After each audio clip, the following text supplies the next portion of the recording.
okay, say we're on this sixth rib here. We're going to stabilize the transverse process of T6 on the right. We're going to come to the opposite rib, and we're just going to push straight down. Okay, so you're just stabilizing the segment, and you're just trying to take that rib and drop it straight into the anterior chest. Now, when you have an instability, it actually, that's where you might find some of that deep kind of pain. I have seen some of these that almost make you throw up because it feels like you're going to drop into their chest. Most of the time, they know they have a fairly big instability because it's traumatic. So, like one guy I saw, he was fishing and he was walking over a log, and he slipped on the log and he landed right here. Okay, so he landed right here, and he actually ended up breaking 6 of these ribs. I saw him later, and he had 2 levels of instability. He was one where you just pushed and you just went, it just was soft all the way down, soft all the way down. And you certainly be very careful of that chest. Sometimes you'll just find, again, that lower level of, so that would be a rupture of the lateral and interosseous ligaments. But sometimes you'll just find that small level of softness or that level of crepitus, especially sometimes in the older ribs. All right, so what we're next going to do after you stress test that, I want you to follow, let's pick like the 6th rib, somewhere under the scapula, 6th or 7th rib, and I want you to follow the bony rib out to the lateral part of the chest, and I want you to feel where the rib separates into the cartilage, or changes from bone. There's bone.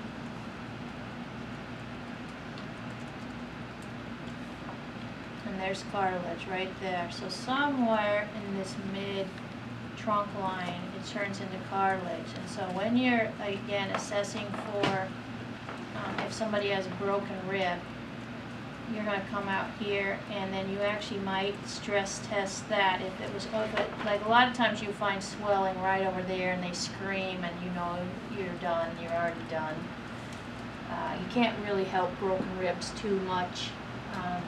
You can tape them, but basically they're going to have severe pain for 4 weeks and moderate pain for another 4 weeks after that. And so you've got to give them the heads up. It's just hard, period. And I've seen them if they're 80, and I've seen them when they're 20. It's all the same. The ribs take about 8 to 12 weeks to heal. And then I always tell them come in sometime after 12 weeks so we can make sure that there isn't any other mechanical things that would put stress on it. But I don't deal with them. I will tape them just to see if it will help.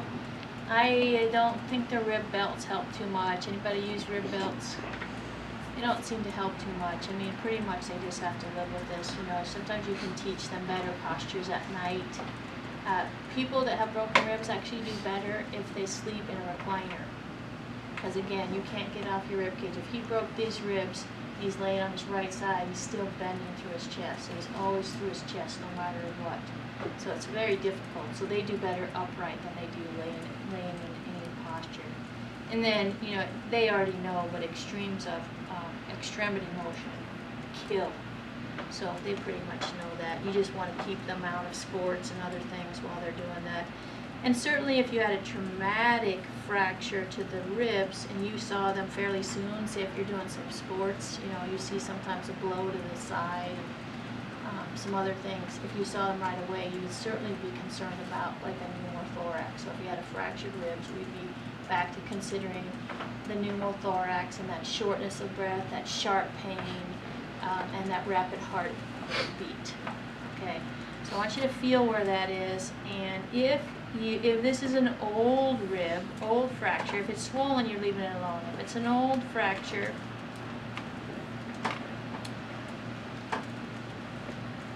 let me go back a second. If you have a traumatic injury and if you have pain anywhere along the bony part of the rib and they have not been evaluated, they have to be evaluated.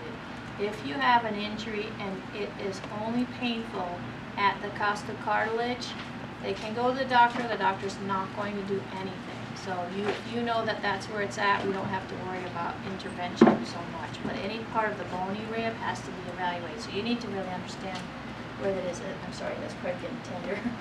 Okay, so you're out here, and so when you're out here, you know, if it was painful, I just leave them in this position, and we can actually just do anterior posterior stress on the cartilage. So just feeling on the rib, anterior posterior stress, superior and inferior stress on the cartilage, just to see if we've got some crepitus or some laxity. And that's on an old one. So somebody coming back, you knew, like this guy who had this fracture falling down, he came to me about a year later and we found some of his instability. So he was still having thoracic pain. He was a carpenter.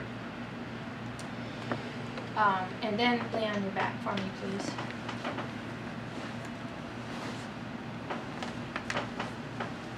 And the same as we're coming up towards the front. Now, as we come in towards the front, so we found that cartilage right through here. When you're on the, so ribs 1 and 2, 1 is attaching to the manubrium, so it's bony all the way through about here, and it's got very thick, dense costal cartilage as it comes in, and it's got a very deep socket. If you look at the manubrium, it's a very deep socket in which it attaches on into the manubrium, and it's very got a very strong ligament in which it attaches to the clavicle as well. So first rib and clavicular mechanics are teamed up. So that's why you see these shoulders with these first rib problems, and we'll talk about first rib in a minute. But this is costal cartilage as we come into the manubrium. Second rib is coming around and is attaching at the manubrial sternal junction, so both to the manubrium and to the sternum, and it's costal cartilage. You feel it coming around, bone, bone, bone, cartilage. Okay, so on him, his cartilage is about that far. As we come into 3, 4, 5, 6, and 7, which all attach by their vertebra, usually the costal cartilage is smaller. Now, so it's in through here now. In some of your assessment in thoracic pain, we can have pain that's coming from the front. What's the inflammation of the anterior costal cartilage called? Costochondritis. What's its other name? TT syndrome. And usually what you have is multi-level inflammation. It's very apparent. They have pain in the front. They say I have pain right here. And they have multi-level inflammation that's easily palpable. And so you need a little help with that. That will take a little, sometimes they inject them if it's chronic, but usually they just let that settle down. Okay, so the job of the rib cage is deformity, right? To take all this beautiful motion that the spine has and the upper extremity and lower extremity has, and the goal of this cartilage is to allow that big movement. So the cartilages in the front are doing this all the time. So if you have dysfunction of a rib in the back, you can almost always feel it in the front. Sometimes it's the front that's in dysfunction and not the back. Okay, and that's a little more difficult to treat, so you do have to feel the front of these cartilage. As we come into 8, 9, and 10, they are coming in as all cartilage. So we get into these lower ribs, they're cartilage here, and they're coming in as complete cartilage as they come up into this sternum. And, you know, in looking at, say, some scoliosis or some, you know, you'll see a little bit of deformities through these cartilage, you know, through trauma. Like sometimes you'll see like a burst cartilage, and it's usually from sports. So this cartilage is burst, and so it's like this. All right, they already know they had some. It's usually a football injury. I've seen multiple ones of old football. So it's a burst lower cartilage. You can't do much about it. They don't have a tremendous amount of pain, but you'll look and you'll go, whew, that's all. Or it'll be one level of that cartilage that's like that. So you see a lot of different things because, again, this is all cartilage. It's not hard tissue, so it can be twisted. It can be, you know, have multiple old lesions in them.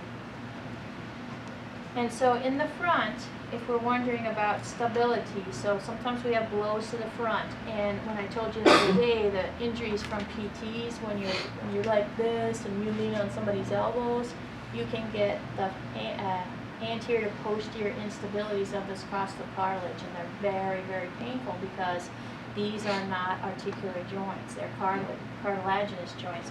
So from the front, you can also come from the bone, and you hold the bone, and you move the cartilage. Posterior, superior, inferior. So you're just looking at stability of that segment, and tenderness and or swelling of a segment. And you should have had a little bit of idea on that, because as you came through and did your scan and you pushed, you might have had somebody, a click or a pop. Do you ever have those patients that come in, they have a clicking or a popping in the front? So that's a breakdown of that cartilage. So just sort out what you can do from the back, but understand the stresses of what's coming through on the front.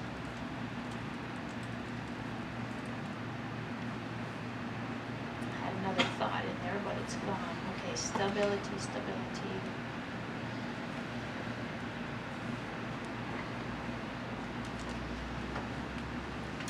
That's it. Okay, so let's do stress tests of the rib cage. So you're going to do stress test of the rib in the back by pushing straight anterior, stabilize the transverse process of the rib, push straight anterior, looking for softness, so non-mechanical position. And then I want you to follow a rib out, something that's not around the scapula, just so you get an idea of where the bone and the cartilage meet. Again, most of the breaks in the rib laterally are between 6 and 8 or 9. But find, they'll each have a little bit different. Find where that is. Stress test that. Come around to the front. Feel where these upper bones become cartilage. Feel where the lower bones become cartilage here, all cartilage. Take it up into its junctions. Stress test those. All right?